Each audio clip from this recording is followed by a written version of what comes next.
नमस्कार, मैं अमरीश कुमार, जनादेश चर्चा में आप सबका स्वागत है। हमारे साथ हैं डॉक्टर सुनीलम और थोड़ी देर में जुड़ेंगी मेधा पाटकर जी। कल दिल्ली के अंदर जो एफआईआर हुई है उसमें बहुत सारे किसान नेताओं का नाम आया है, उसमें डॉक्टर मेधा पाटकर का भी नाम आया है। मेधा जी वहां थी भी नहीं। मेधा जी लगातार पिछले 4 दशक से आंदोलनों से जुड़ी रही हैं, वो हमारे साथ हैं। हम आज उनसे इसी मुद्दे पे बात करेंगे। धन्यवाद अमरीश भाई और आलोक जोशी जी। ये जो हुआ है वो बहुत ही एक खतरनाक साजिश है आज की राजसत्ता। तब्बल 2 महीने तक जिन किसानों ने न केवल ठंड बल्कि शहादत भुगती है, और हम लोग जो संयुक्त किसान मोर्चा के कमिटी सदस्य है, उन पर 37 में से करीबन सभी वही है, उन पर ये हिंसा का आरोप लगाना, ये भी एक आंदोलन को बदनाम करने की, हमें भी बदनाम करने की और आंदोलन को दबा कुचला देने की साजिश है। और ये भी निश्चित है कि 26 तारीख को जो भी हुआ वो कुछ ऐसे अपराधियों ने की हुई कार्रवाई थी कि जो घुसपैठिए बन गए थे। उनके पहले भी 2 बार लोग पकड़े गए थे सिंघू बॉर्डर पर, और उनमें से किसी ने बयान भी दिया था प्रेस और मीडिया के सामने कि उनको छोड़ा गया था अंदर कुछ कारनामे करने के लिए।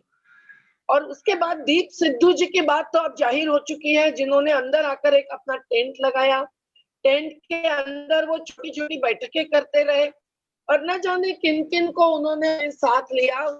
एक बड़ा गैंगस्टर का भी नाम भी आ गया है, लेकिन हम तो उनको किसी को जानते नहीं है। और मैं तो शाहजहांपुर बॉर्डर पे थी, योगेंद्र यादव जी, कॉमरेड ढवड़े जी, आमरा राम जी, हम सब लोग उधर थे, प्रतिभा शिंदे जी थी, और हम सब लोग ट्रैक्टर्स पे थे या योगेंद्र जी वगैरह आगे गाड़ियों में चल रहे थे। और हमें तो धक्का ही बैठा जब खबर आने लगी कि सिंघू टिकरी बॉर्डर पर क्या हुआ है। लेकिन जो भी हुआ है सिंघू या टिकरी बॉर्डर पर, वो कुछ लोगों ने अनुशासन न मानते हुए आगे जाने से हुआ है।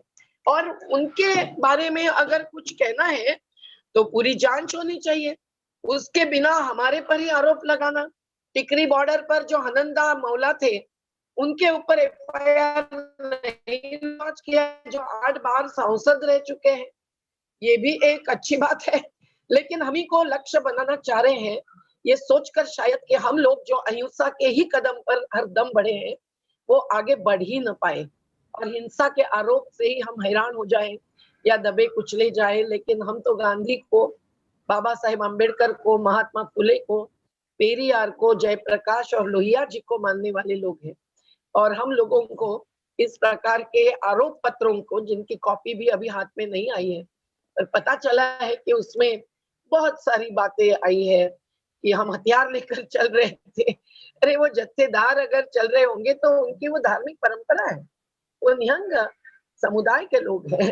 हम लोग हथियार नहीं लेते हैं, पुलिस बंदूकें लेकर, लाठियां लेकर हमारे सामने खड़े होते हैं तो भी हम निहत्थे लड़ते हैं और लड़ते रहेंगे। तो अब आगे मेधा जी, कोई आपके जो कोऑर्डिनेशन कमेटी में चर्चा हुई है, क्योंकि आपने बताया कि आप तो शाहजहांपुर बॉर्डर पर थी, तो वहाँ योजना क्या थी? एक सवाल उठ रहा है, और ये सवाल मैं इसलिए पूछ रहा हूँ कि इस सवाल का जवाब मिलना जरूरी है।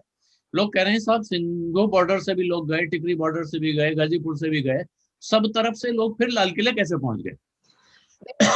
सिंघू बॉर्डर से भी जो आगे कुछ लोग थे, उन्होंने लाल किले की तरफ अपना मोड़ लिया, और हो सकता है कि पीछे के भी ट्रैक्टर्स फिर उस दिशा में मोड़ने लगे, क्योंकि सभी लोग कोई दिल्ली का कोना कोना, चस्पा चस्पा जानने वाले लोग भी नहीं थे। कोई पंजाब और हरियाणा के थे, तो कहीं केरल से आए हुए थे, महाराष्ट्र के थे, मध्य प्रदेश के थे। हर राज्य के लोग करीबन हर बॉर्डर पर 26 तारीख को पहुंचे हुए थे। हमारे शाहजहांपुर बॉर्डर पर एक एक राज्य का एक एक ट्रैक्टर लगा हुआ था, उसमें गुजरात भी था, नागालैंड भी था, उड़ीसा भी था, मध्य प्रदेश भी था, महाराष्ट्र में था। क्या कहे, लेकिन ये जो लाल किले की तरफ मुड़ना हुआ वो संयुक्त किसान मोर्चा का निर्णय बिल्कुल ही नहीं था। हमारे जाहिर किए हुए, व्हाट्सएप पर घोषित किए हुए, सर्कुलेट किए हुए तमाम आदेश और सूचना पत्रक इसके गवाह है। और मीटिंगें तो 10 बार हो चुकी थी, और इसमें कभी भी लाल किले पर जाने की बात नहीं थी। उल्टे शासकीय प्रजासत्ताक दिवस के कार्यक्रम को हम लोग जरा भी उंगली उस पर नहीं उठाएंगे, उससे बर्बाद नहीं करेंगे। हाँ, अर्थात प्रजासत्ताक क्या है ये भी हमें किसानों की तरफ से साबित करना है, और वो हमने इस रैली के द्वारा साबित करने का सोचा कि भाई उस दिन आप केवल ब्राजील या यूके के राष्ट्र प्रमुखों को ही अतिथि बनाकर बुलाएंगे और संथाल आदिवासियों से लेकर गुजरात के कच्चियों तक नाचेंगे नचवाएंगे, इतना ही नहीं चलेगा। इस देश के किसान मजदूर प्रजा है और वही सबसे ज्यादा योगदान देने वाले राष्ट्र हित में कार्यरत लोग हैं। तो हमको भी रास्ते पर उस दिन आना है, यही हमारा मानना था। और उसकी संख्या इतनी थी, हमको और कुछ करने की जरूरत ही नहीं। साबित करने के लिए हम है जनता, हम है जन जन, और हमारे से चलेगा जनतंत्र और प्रजा की सत्ता भी। तो ये जो हुआ है, हर बॉर्डर की कहानी अलग अलग आ रही है। देखिए, लाल किले पर जो पहुंचे थोड़ी संख्या में, उनको पुलिसों ने ऊपर चढ़ने दिया। ये कैसे हुआ भाई? लाल किले की सुरक्षा व्यवस्था के लिए जो रखे थे, उन्होंने रोका क्यों नहीं? कहीं ना कहीं उनकी गठबंधन थी क्या, इसकी जांच हो सकती है।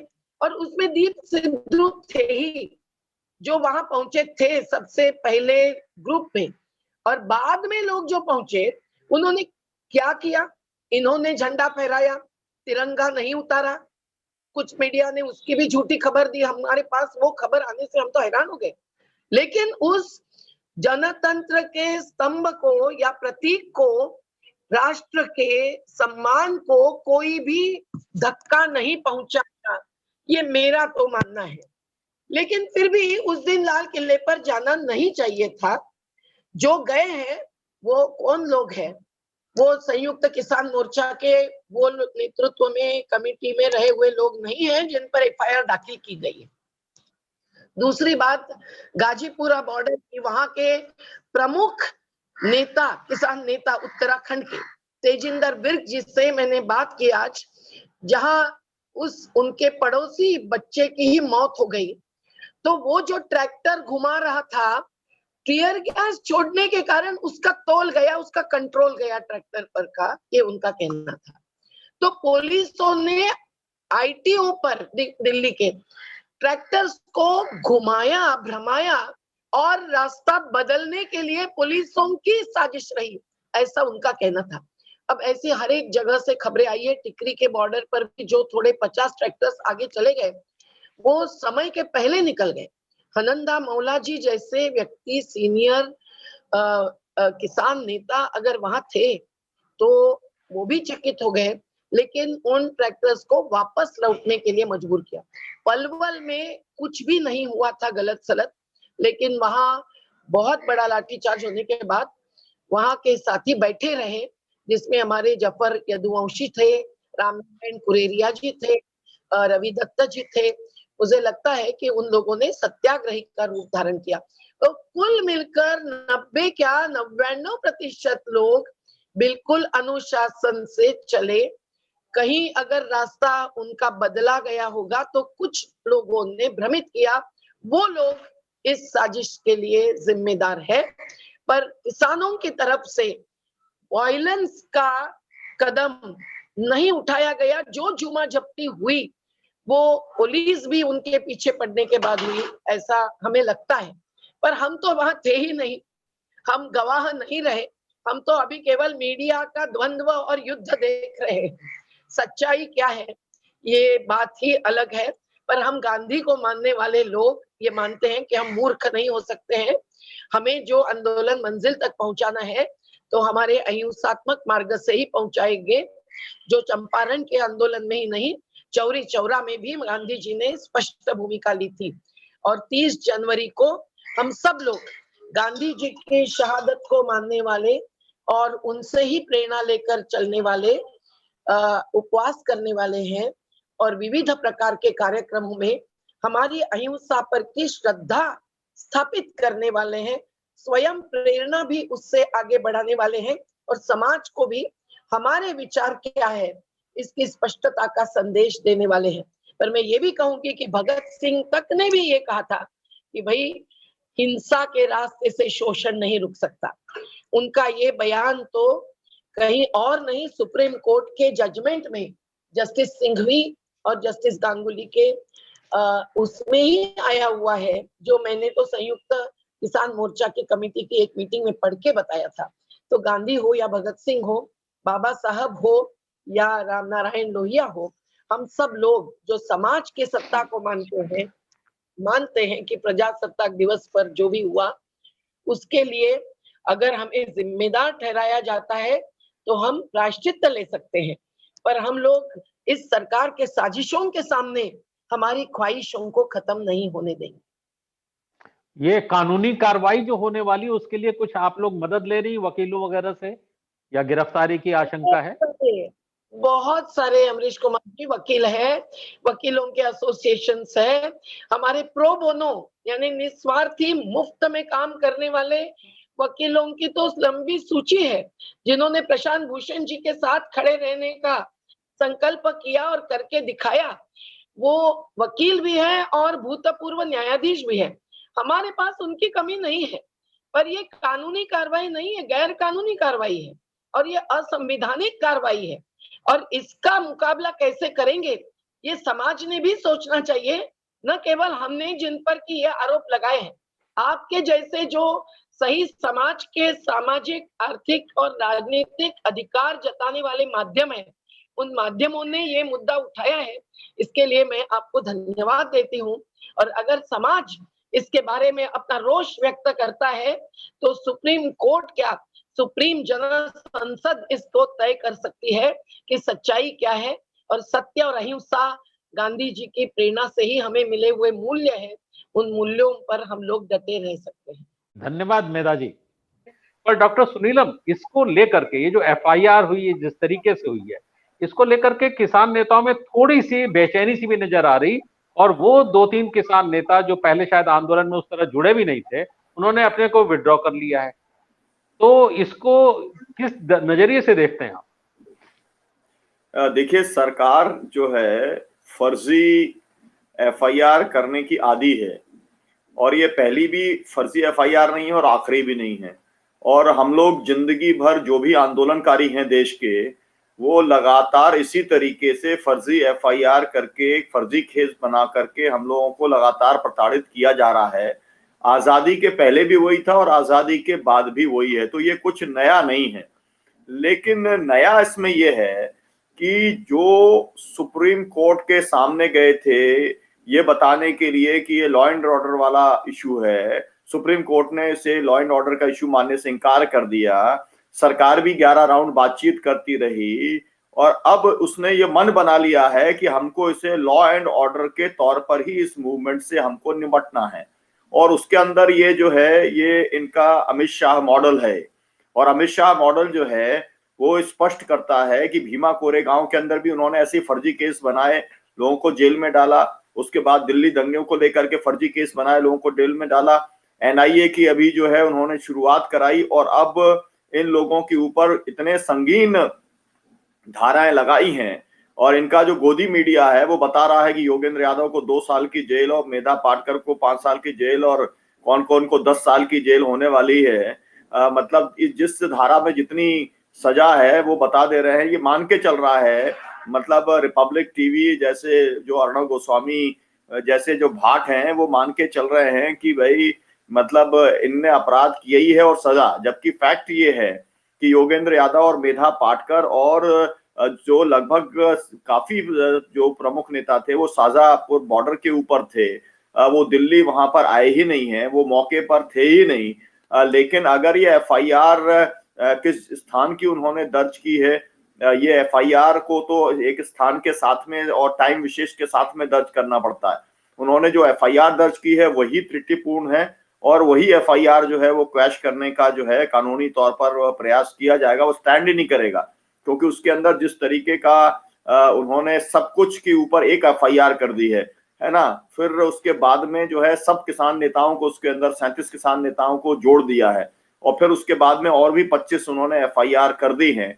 तो कुल मिलाकर के ये सरकार का एजेंडा जो है किसान आंदोलन को दमन करने का है और दमन करके इस आंदोलन को नहीं कुचला जा सकता। ये बात हम लोग पहले दिन से कह रहे थे और अभी हम ये दोहराना चाहते हैं कि ये जो एंगल है कि लॉ एंड ऑर्डर का सिचुएशन आप क्रिएट करके, और ये पूरा फिक्सिंग के साथ हुआ है, जो कुछ भी लाल किले के ऊपर हुआ है वो किसानों द्वारा किया गया नहीं है। वो खुद जो भाजपा के एजेंट थे, जो उनके अपने लोग हैं अमित शाह के, उनके माध्यम से ये पूरी कार्रवाई उन्होंने कराई है। और अब मैं देख रहा था कि अब उन लोगों के माध्यम से किसान नेताओं को गाली दिलवाने का काम किया जा रहा है। मतलब जो काम मुझे याद है कि भिंडरा वाले को ऐसे ही पैदा किया था कांग्रेस पार्टी ने और फिर उसकी बाद में हत्या करवा दी, है ना। मतलब पहले खुद पैदा करो और फिर उसको मारो और उसका अधिकतम इस्तेमाल करने का काम करो। ज्ञानी जेल सिंह को बेइज्जत कराने के लिए उस समय जो है लेकर के भिंडरा वाले को लेकर के आए थे, है ना। तो पूरा का पूरा जो टैक्टिक्स है, मैं गाजीपुर के अंदर जब था तब मैंने कहा था अगर इस डॉक्टर सुनीलम, ये भिंडरावाला का संदर्भ एक तो अलग है, दूसरा वो आर्मी एक्शन में मारे गए, तो उसको इससे न जोड़ें। ये मामला बहुत अलग किस्म का है और कांग्रेस ने मरवाया नहीं था, वो आर्मी का एक ऑपरेशन हुआ था, उसमें वो मारे गए थे। जी मैं तो खैर अब वो उसके ऊपर अगर डिबेट होगी तो वो बात करेंगे, क्योंकि उन्होंने ऐसा इशू बनाया तो लॉ एंड ऑर्डर का इशू उन्होंने क्रिएट किया है, क्योंकि जो लोग वहां पर मौजूद थे लाल किले में, उनका बताना है कि बहुत गिने चुने लोग थे, 100-150 लोग थे। 100-150 लोग जो हैं रिपब्लिक डे के दिन जो है वो पहुंच जाएं लाल किले की प्राचीर के ऊपर, ये संभव नहीं है जब तक कि फिक्सिंग ना हो। तो ये पूरा फिक्स्ड मैच है और इसका फिक्स करने वाले अमित शाह हैं और अब वो जो है इसका पूरा इस्तेमाल कर रहे हैं और ये बता रहे हैं कि आंदोलन टूट गया। मैं आपसे कहना चाहता हूं कि ये 500 संगठन है जो लोग नेतृत्व कर रहे थे और अभी बता रहे हैं कि दो गए तो उसके अंदर कम से कम 200 अगर नए नहीं आएंगे तो 20 तो नए जो है खड़े हुए हैं। मेरा कहने का मतलब ये है कि इस देश के जितने भी किसान संगठन हैं वो सब इस आंदोलन के साथ में खड़े हैं और केस लगने से कोई फर्क नहीं पड़ता। आप जो कह रहे थे कि कुछ घबराहट जैसी है, ऐसा कोई घबराहट नहीं है। और अभी तो सद्भावना मार्च निकल रहा है, सिंघू बॉर्डर के ऊपर सद्भावना मार्च सोनीपत की तरफ जो है निकालने का काम चल रहा है। गाजीपुर के अंदर भी हमारे सब साथी लोग पहुंचे हुए हैं। सुबह से जो है ये बताने की कोशिश हो रही है, क्योंकि एक बड़ा कार्यक्रम था 26 तारीख को, पूरे देश भर जो आसपास के जो गांव के लोग थे वो आए थे, एक दिन पहले आ गए थे, तो वो उन टेंटों में रुके थे और स्वाभाविक तौर पर वो स्थायी तौर पर रुके हुए नहीं थे। तो जो लोग उस दिन आए, एक दिन पहले आए, रात को वहां रुके, उनका टेंट दिखा करके बताया जा रहा है कि टेंट खाली हो गए। मैं आपसे कहना चाहता हूं कि ना तो किसानों की स्ट्रेंथ कम हुई है, ना किसानों की ऊर्जा कम हुई है, ना किसानों का संकल्प कम हुआ है। और जब तक ये रद्द नहीं होंगे तब तक किसान आंदोलन जारी रहेगा अहिंसात्मक तौर पे। जी, ये मैं कह रहा था कि जो 30 तारीख को एक तो उपवास का कार्यक्रम, दूसरा माफी मांगने की बात, ये दोनों बातें ऐसी लगती है जैसे कि बहुत डिफेंसिव मुद्रा में है किसान नेता।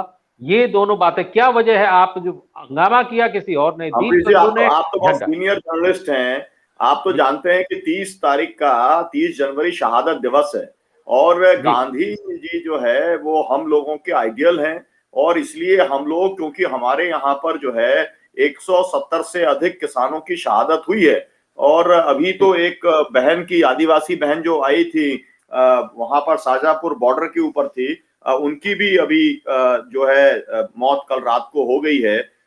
लोक संघर्ष मोर्चे की वो बहन थी। तो इस तरीके से इन लोगों को भी हम जो है श्रद्धांजलि देने वाले हैं गांधी जी के साथ साथ में। और उपवास रखने का काम इसलिए किया जा रहा है कि हमारे साथ में ये जो लोग थे, ये लोगों का हमारे साथ में आइडेंटिफाई हमारे साथ में उनको किया जा रहा है, जबकि हम लोगों ने स्पष्ट तौर पर ये घोषणा की थी कि आंदोलन अहिंसक रहेगा, ये आंदोलन जो तयशुदा रूट है उसके ऊपर ही जाएगा।